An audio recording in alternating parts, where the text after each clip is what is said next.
भगवा रंग है भारत का, भगवा रंग भगवान का। भगवा पहिर के नाचे भक्ता, मंदिर बने अरमान का। बोलो जय श्री राम।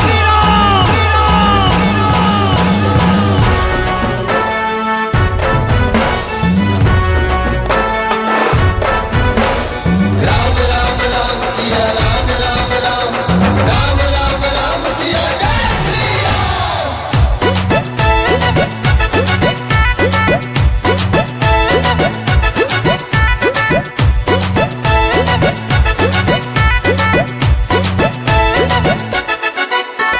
राम के नाम का झंडा, जय श्री राम। हाँ राम के नाम का झंडा लहरा है ये लहरेगा। हाँ राम के नाम का झंडा लहरा है ये लहरेगा। यह त्रेता में फहरा है, कलयुग में भी फहरेगा। यह त्रेता में फहरा है, कलयुग में भी फहरेगा। जय श्री राम, जय श्री राम, जय श्री राम, जय श्री राम।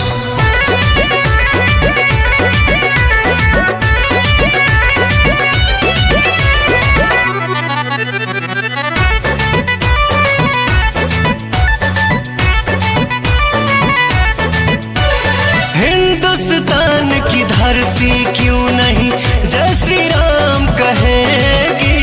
राम नाम नहीं मिटने वाला जब तक सृष्टि रहेगी। हम धर्म सनातन वाले हैं, हम धर्म सनातन वाले हैं। हमने पाया वरदान है, हर माँ के दिल में सीता है, हर सीने में प्रभु श्री राम है।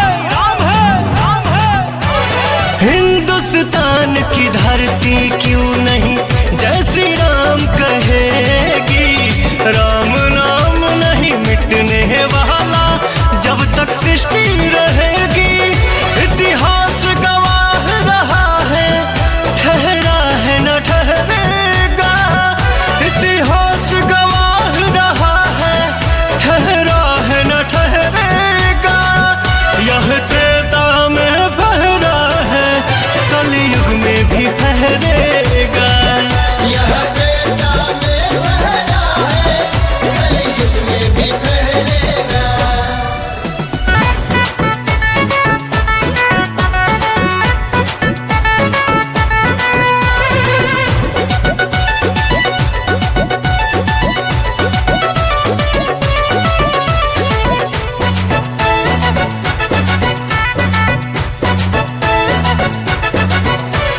बोल रही है गंगा, बोल रहा है पर्वत सागर।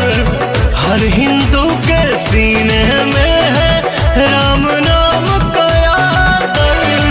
हम मंदिर वहीं बनाएंगे, हम मंदिर वहीं बनाएंगे। कसम धरती माँ की है, अयोध्या तो एक झांकी है, अभी काशी मथुरा बाकी है। हाँ बोल रही है गंगा, बोल रहा है पर्वत सागर। हर हिंदू के सीने में है राम नाम का आदर। कहे विनय पवन अब सेवक हर घर से बहरेगा। कहे पुतुल दीपक अब सेवक हर घर से बहरेगा।